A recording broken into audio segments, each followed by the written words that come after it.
Kamanzi, Nwana. Kamanzi. Tats Nkonzo, one thing you did you know that this guy, this one, is a single father of 2? You told them, no? No, it's not a lie. Like it was not a joke. It was serious. Eh? So you didn't run. You didn't run. Eh? I got my claim I'm first. So you didn't run. The first one. What's I doing? What's happening? So this guy, amazing, bruh. Like Abandu, they always run away from the first child. Like one pregnancy, gone. This guy stayed on the first one. Then the second one, he stayed. So tell us what it's like to raise two kids. You know what I will say? I understand dads who run.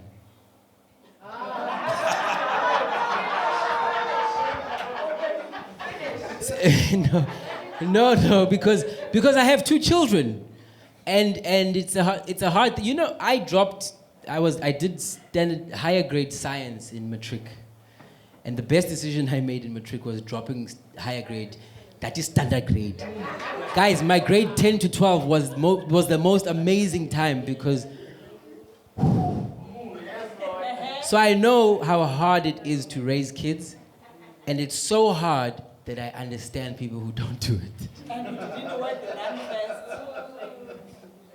So I have a great ex-wife who is the biggest supporter of my life. I'm in fucking PE in front of you motherfuckers because this lady supports me even though we are divorced. I understand every dad who runs. Yeah, support my boy. He's no longer from East London now. He's from PE. He's a PE nigga. This is Motherwell. You know, bro, she supports me. She loves me. And it's an ex. Someone was talking about an ex back there. Like, you have an amazing ex, bruh. And my brother, you're also a father. Yeah. I've got a 13-year-old boy. He just turned 13 on the 15th of February. Yeah. Why are we wooing? He just said a date. Yeah, I think parenting is one of the most unique experiences you'll ever have in your life because it's one of those things that if you look at like people who have kids together, your ex is not your child's ex. It's the most unique experience you'll have in your life, this relationship that you've had with this person that you've created. And that's what I've taken from that.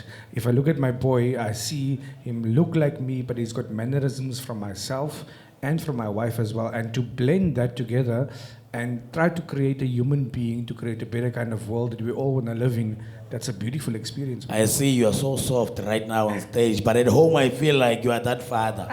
Yes. Do you beat them? Do you hit them? Yes or no, please. Don't have time, my friend. I'm not a fan of the banning of corporal punishment. I'll say that to you, because I grew up. You know, hey, your mother used to throw you with that thing. So I think that people must learn certain behaviors with certain kind of repercussions that comes with it. Yeah. So the mother, Chantal, are you a mother? Yeah. I am. I have 3 daughters. 3. My youngest is 20 years old. When I have 2 boys. I have 2 boys, and anybody who says they have 1 daughter, I say we are doing completely different things. So when you say 3, I'm listening because what? I know. I always thought I was going to have boys, but then. And I've been a single mom for 19 years. That youngest one was 1 year old. You have a lot in common. Aye.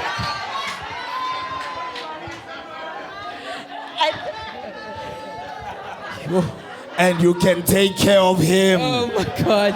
Not a fuck. I'm not taking care of anybody anymore. I'm out. My youngest is 20. Bye.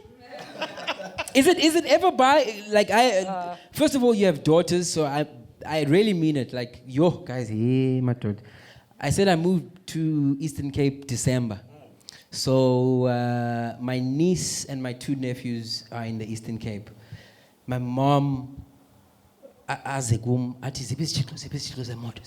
a very harsh way.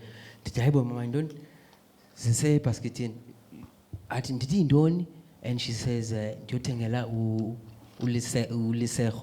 pads. My niece is 10 years old. Right? This is a genuine question I want to ask, because I really felt old. Because in my head, women menstruate at least teen. Look, I said in my head. I said in my head. At least. I didn't say in your head. I said in my head.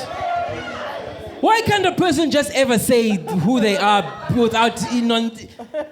So I had a moment. Like I said, I have 2 boys. This is what I mean by... that's how detached I am from menstruation. I talked about this on stage when I spoke about... I was never taught this shit. All I knew was women start to menstruate when I got teen. Nyana. I locked that in, save as... And then I went to a boys' school, and that was it. Don't fuck them when they're bleeding, and they start bleeding from 16. That's all the sex information I had. Yeah, but that speaks to the miseducation of things. Like Sorry for the crudeness, but sometimes I feel like I want to punch you guys in the face. But isn't that like we've been given this blueprint as to how it's supposed to work, and then when life evolves, like my kid, he's 13 years old now, and he fully understands all of that stuff because I've spoken to him about it. I never had that chat with my dad and my mom. So I have to evolve and I have to adapt to who is this child and how do I make the world a good and a safe place for him or her. That is the most important thing for me. And we've never seen it, bruh. Yeah. Whatever you're doing, like think about this stuff is not theory, it's practical. There's a generation of parenthood that has existed. We are the result of it.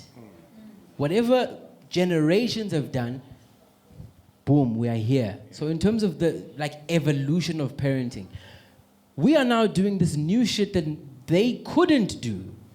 So we've never seen what a self-assured 3-year-old looks like. They look like someone you want to punch in the face if you think about it. But we are at 39 years old learning self-assuredness, knowing that it's a valuable thing in life, and then trying to teach it to kids and people as early as possible. And as we do that, we have no fucking idea what we're creating. Literally. Yeah. So what about they are honest? Because kids are so honest, like straight. Hey, brutal, ne? Hey, I did a church gig and then this lady, like she's a fan, right? And then she brought her babies with, like, let's take a picture. We took a picture and then the kids were like, I didn't laugh. I'll take easy.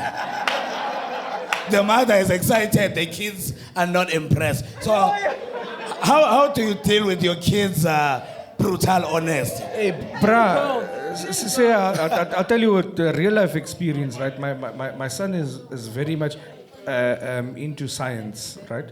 And the one day we were having the conversation about how far is the moon from the earth. And because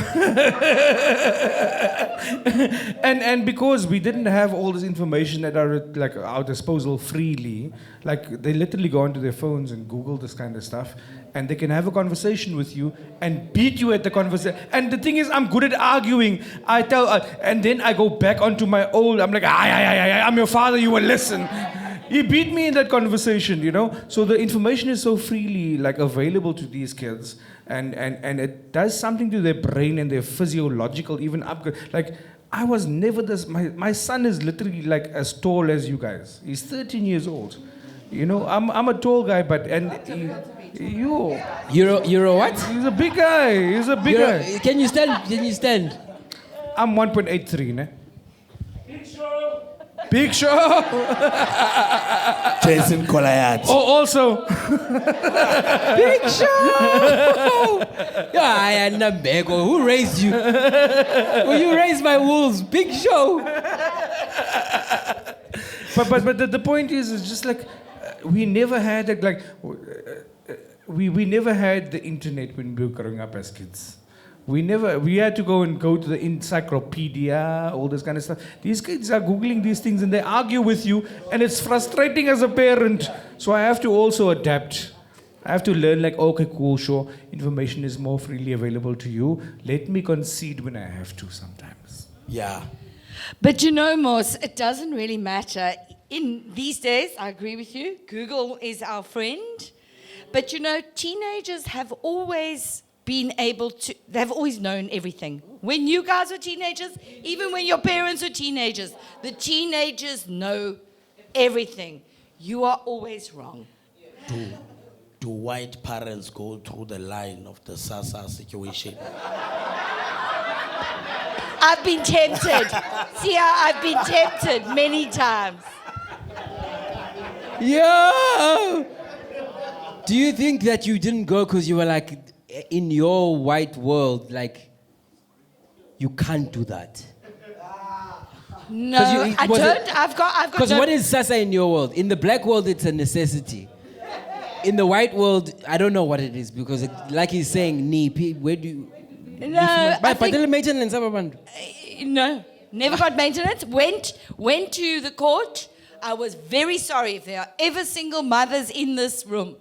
Pursue it in the court. You go and get that fucking maintenance, guys. I said, I tried. I had to go back once or twice. I thought, I'll rather go and find jobs to do to get the money.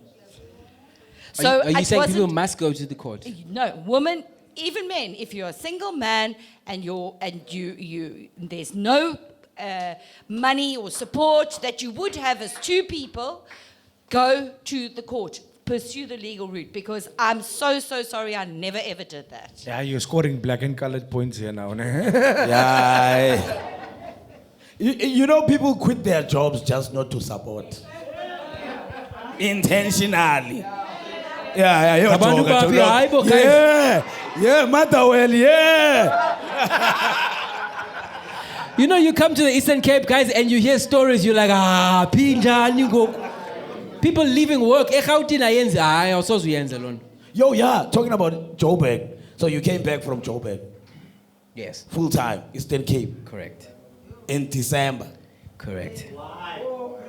Live in Joburg for Eastern 20 Cape. years. The question is why? Why, boy? I did the same, but for me, yeah, starving. Hey, why? Oh, starving. Yeah, lockdown, boy. Lockdown. Yeah, explain. One line, explain yourself. lockdown. Explain. You can't say stuffing, lockdown.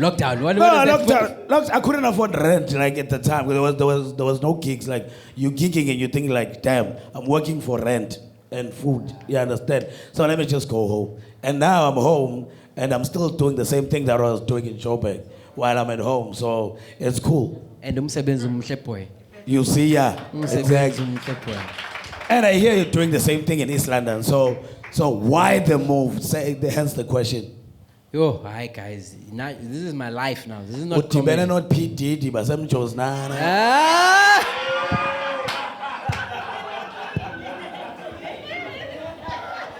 Tingumeis. Oh, for no win a Grammy, boy. No. Okay, so this is Le Podcast. What is this?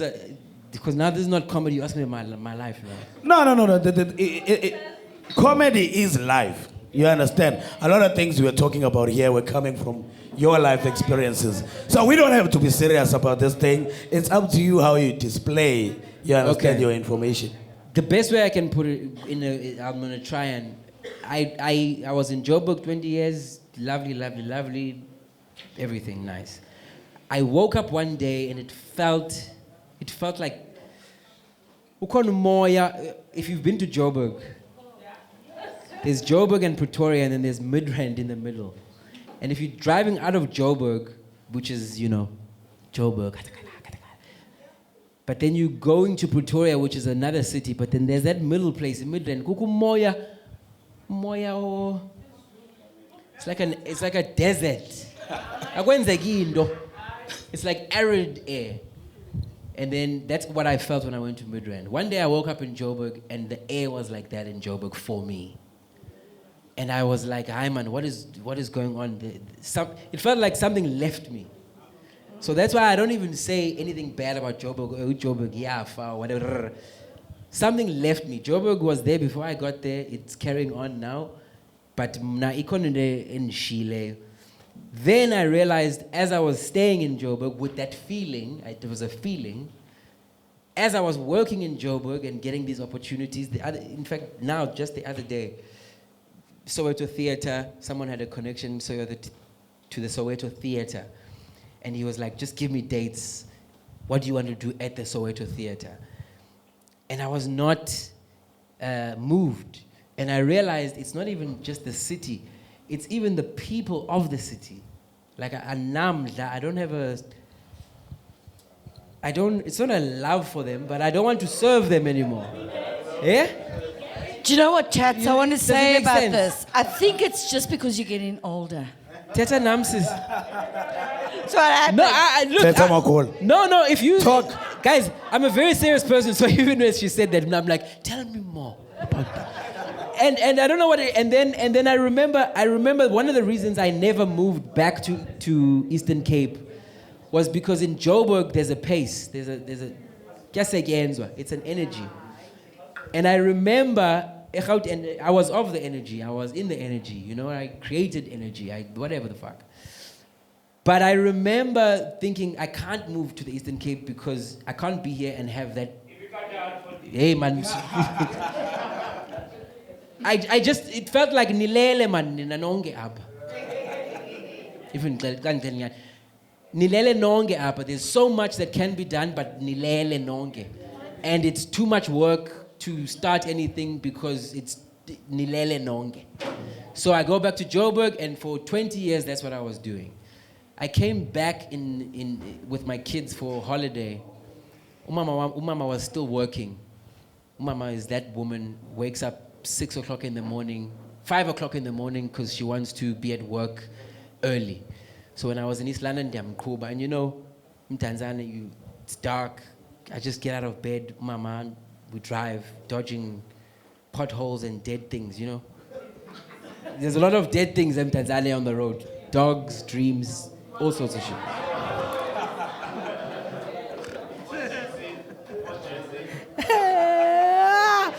It's true. So, and then I dropped Mama off 6:30. She was at the retirement home by Eperia. And now I'm in town because it's Salem Tanzanian. Sit down 6:30. I'm looking for a coffee shop in East London. Everything is closed. Yes. I've got that Joe bag. Eventually I calm down. I find a coffee shop. I go to the beach. 7 o'clock I was by the beach. I had a moment, I did my things. And I literally realized and had ideas and went back home and started to dream. Dilapa Eastern Cape. Which is something I've never been able to do. So there was a deadness happening there and an awakening happening here. And even when I moved here, abantu bathi nzotini, bengingayazi banzotini. But I knew there was into ayifanga emkileyo kumpha. And in this qalayo up, and even being in here in a venue like this, guys, you guys are here and enjoying this. This is not a thing that happens in the Eastern Cape. And there's no reason why it can't happen.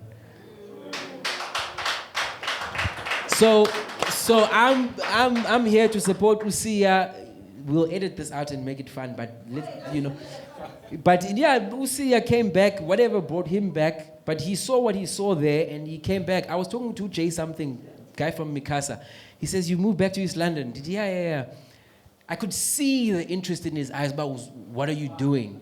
I can see that he needs a reason because Nilele, there's no reason. There's nothing for us. Whatever we've got in 20 years there's nothing I can come and... You know what I mean? Fortunately, Seya created this. This is what I do there on a daily.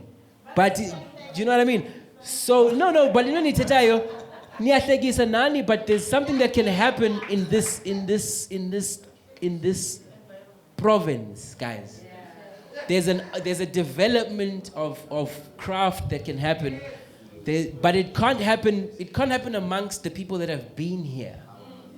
It can't happen from the people that have been here. Tina, we are from here. We are this, but and we saw some shit that you guys have not seen. And lendo from a Nyandiv Bantini. And now, yes, and now we back, and I'm walking with such an ease, like I'm telling you. Well, it amazes me actually that there is so much talent that has come from Port Elizabeth specifically, you know. We've had the Carneys, Winston Chona, John Carney, Athol Fugard. That was just one lot of people. But now I'm meeting all these comedians and I know we're from the Eastern Cape. Oh, the fuck? I don't know when Prince is coming back. But you know, but I mean, he's from East London. Yeah, all of these guys. And guess what? Like we have soapies here now. And soapy stars in the building. People business, my boy. Oh, not TV. You don't have TV. But how does it feel like in Joburg you'd say things like, I met J something, to now moving to Eastern Cape, Tanzania, to saying I had a meeting, no councillor.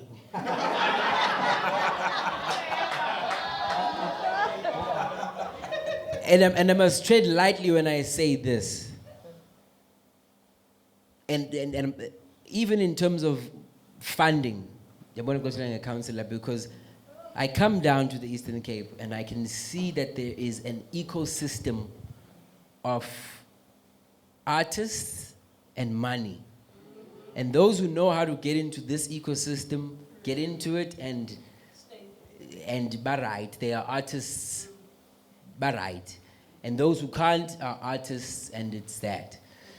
I come and I see that. Go to December, I open it, dispatch, 2-page spread. I think it was the Eastern Cape Arts Awards or whatever it was. I look at these winners and I'm like, guys, in terms of the industry, when you become an artist and you say you are entering an industry, the industry is the fucking world. What Tyler is doing now is in the universe of whoever is a songwriter sitting here. It's not separate. But what happens in the Eastern Cape and what I'm seeing is there's a thing that artists get stuck in, and then even you in your own universe of art even, and even art development that I'm saying is irrelevant in terms of arts outside of this place. I don't know, give me a category of anyone who won an award, and I'm going to be controversial here. Give them to me, bring them to me, and I want to take them to Joburg. If it's a dancer, I want to take them to a dancing thing, and I want to put them after someone who's there. There's a level, there's a standard, they call it a standard, that you have to be at just to be in the game. Never mind succeeding in the game. There's a level you have to be at just to be in the game. And if you are not of that, you're not in the game. So what happens is this ecosystem of not in the game, funding, monies, all sorts of things that happen. Even the people that talk about development, it's development to what? What is the bridge to get these motherfuckers into the world? Because I don't see it.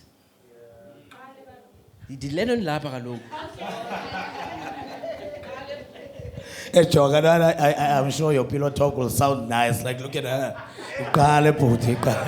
No. No, it's a passion, and it's a passion that I'm also realizing. I didn't have this before. this is the thing. That's why I'm saying it so freely. Like, I'm not like, guys, nam diva ngolendo. And that's why I'm here. Finish and clap.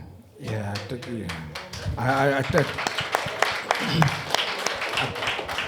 I think that's so important because, like, from my experience in the arts, is that a lot of people from the Eastern Cape leave the Eastern Cape and go to Gauteng or they go to the Western Cape. So we have this brain drain and the skills that's leaving the province because of the lack of opportunity, right? And I think it begins with people in the Eastern Cape owning that we want to develop the Eastern Cape. It starts with us, right? We cannot depend on anybody to come from outside to say we're going to build a scene over here. They're not coming. They're not coming. It's up to us, right? In the same way, like the Eastern Capers, guys, politically, we've got like the biggest names in politics coming out of the Eastern Cape over here. Why can we not do that with the arts? Why don't we have the Mandelas, or we have the Mbekis, we have all the streets that's named in PE over here after the big political names? Why don't we have those? Even like in the arts, we've got people who's come from the Eastern Cape. Barry Hilton lived in Warmer, one of the biggest comics in South Africa a couple of years ago. Why can we not have Barry Hiltons? Why can we not have the people who's actually built these, or they've put footprints in the cement for us? Step on those footprints and do it yourself, my guy. Yeah. Don't wait for anybody to do it. Do it yourself. Hey, there are so many whys in this thing. Why? Why? After that first half, that was nice. Did you imagine these guys being this serious now? Asking so many wows, why? Yeah, these are comedians outside the stage. We are like this. I thought like like any topic can be made funny. You understand? Anything. But it comes from somewhere. This is the darkness that it comes from. When he talks about his kids, it's serious. It's that serious. We're building something, right? Yeah. No, it's a and this is the difference between people who say Natis. I'm sure there's funny. Everyone's funny. Yeah. Everyone makes people. We all make people laugh. Songe siyahlekisa, guys. But that's not the difference between us and you, motherfuckers. I just want to be clear. No, sorry. Sorry. Ngumsebenzi lona, guys. It's work. We work. What comedians do, we make things funny. Politica, hey. No, because you don't say that. If an engineer says we build bridges, she's not gonna say no, okay. Do you know how many bridges break? Like gumsebenzi lona. We make things funny. We find things funny, and sometimes we come and say things that we all find funny. But if you listen to it, most of the things that you love, we fucking made that. Parenting is not funny. Do you know what I mean? I have to go through that shit before I realize, this fucking yatika. Guys, I used to love public holidays before I had kids. You know when it falls on a school day, public holiday on a Wednesday, you are like, fuck. June 16 was on a Wednesday. I was like, why can't people just learn in Afrikaans sometimes? But for me, what you are saying, it speaks to the redeeming quality of comedy, because there's nothing funny about people dying of cancer. But what happens at a funeral of the person who died of cancer is funny. We don't know. Everyone is suffering from their own kind of personal issues.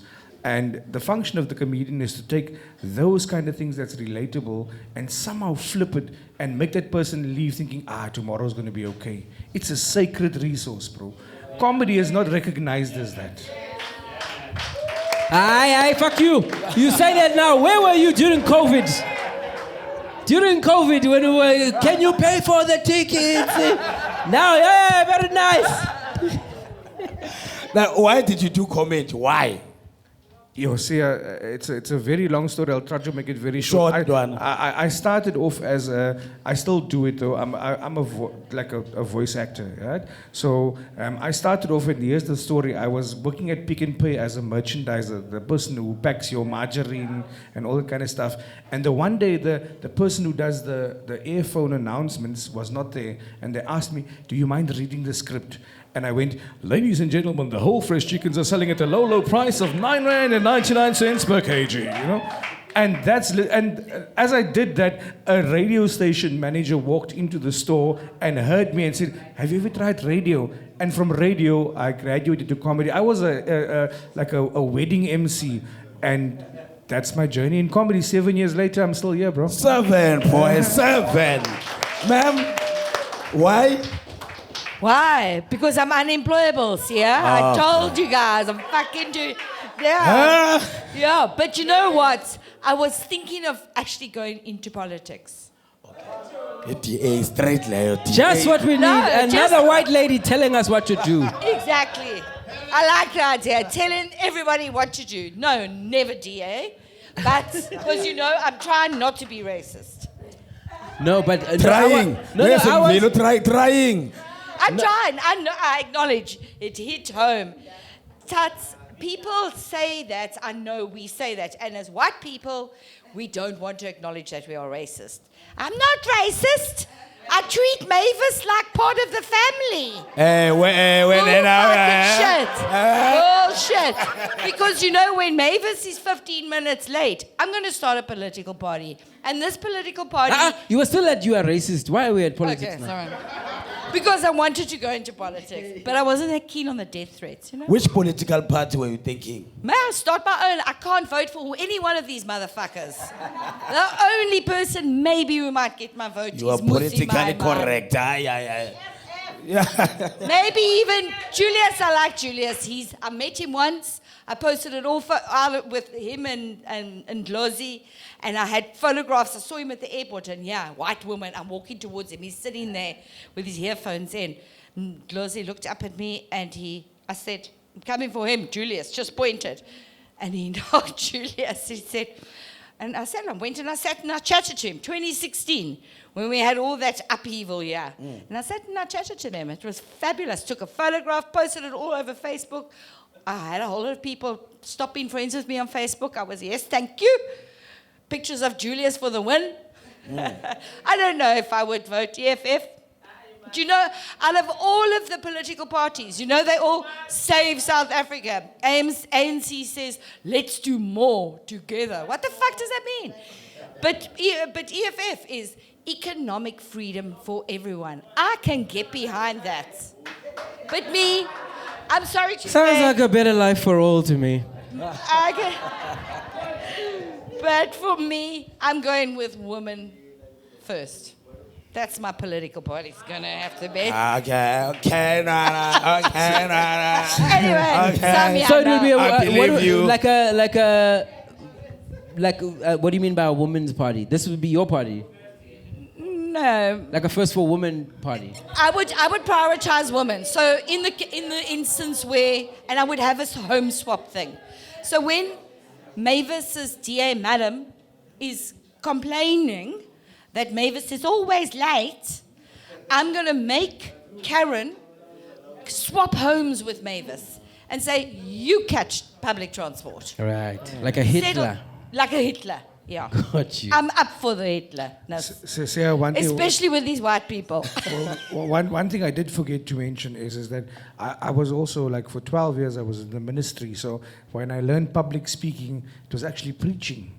And when you preach to 3,000 people every week, bro, hey, it's a different thing because you get to learn that everybody's different. Look at you now.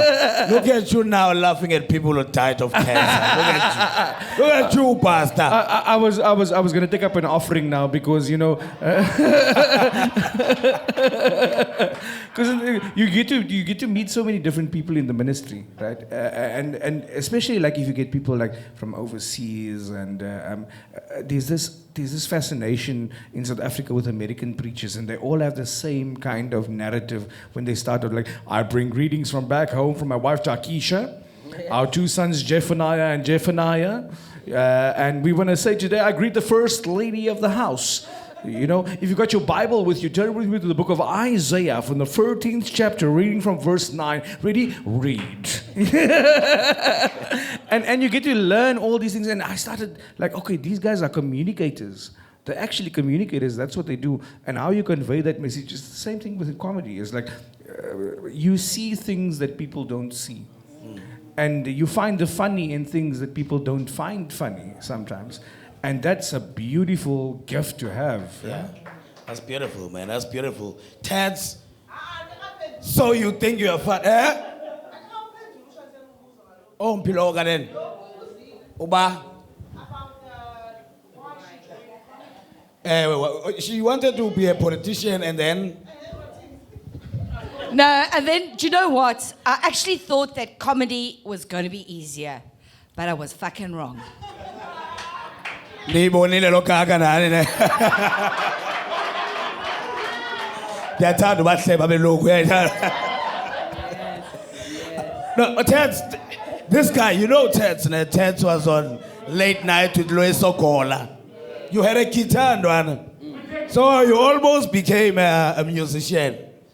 And then reversed to, yeah. No. Ungabe serious, no. Ungabe serious. When I started with the guitar, it was because I had a comedy audition. I had never done comedy before, but I could play the guitar. So I only took the guitar to my audition because it was the only thing I could use. And to be honest, I thought it was the most original idea. You're a comedy guitar, you want about data. And then I remember after my audition, I Googled, I was like, oh, this thing exists. I didn't know it existed. So my first few years was with the guitar until I put it down, and now we're here. I used to listen to you on 5FM, bruh. You had like the slot on 5FM where you used to do like this comedy thing. And I was like, hi, this guy is funny, bruh. With the guitar.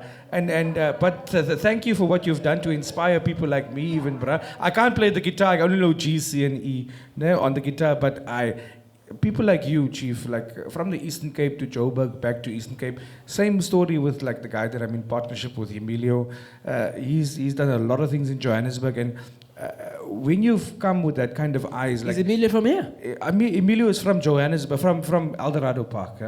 But in Joburg. In Joburg, and he lives in the Eastern Cape now. Oh, he came down. Yes, and no, that's that's failure. We are from here and came back. Ooh, it's one. But you see, the whole comedy thing exists really in the Eastern Cape on the scale because of people that comes that had maybe a bigger view than what the Eastern Cape have seen. So when if your eyes are full of light, you can see a bigger picture, boss. And so often we need to learn from that kind of situation. Approach every kind of situation, and this is something I've learned, is that assume that you know nothing and learn from that people. And this is what we've done in the Eastern Cape over here, especially Louis and them, taking the risk to open up a venue to come and do like, hey, bring Tats Nkonzo down and let's have comedy. Come on, guys. Who's done that? People has had the appetite for it before, but they've fallen short. So who's Louis and them? Sorry, my bad. This is your second gig. We are getting to know each other. When you say Louis and them, who's Louis and them? Louis, the owner of the venue. Oh. Louis French. Owner of the venue. As well as, guys, we're also recording. As you can't say Louis. You know when you watch something and they say names you don't know. So I'm a professional as well. I know that. TV. Yeah, guys, Budela Nina, thank you so much for coming. Like, we are nothing without you. As you heard, like, you might listen to them, but the most important people here is you. Yeah, and also, guys, man, shout out to the groot man over here, Seya. Yeah, now you know us. We come far. Pick and pay. I'm a poor by politics that will never happen. Maybe the commentators or what's but we don't know. But we come far. We come from Kita. We are here, Joburg, Tanzania. Where we come from, Kita, Sushi English. Yeah, we'll say the Chill by Network English is our baleg. I thought we come far, but again, we are nothing without you. So you can go to Joburg, Cape Town. You're gonna need an audience. So once you have a beautiful audience, you have a show. So whatever we're saying is important. It comes back to you. You are the most important people. Salagamnandi. Thank you so much for support.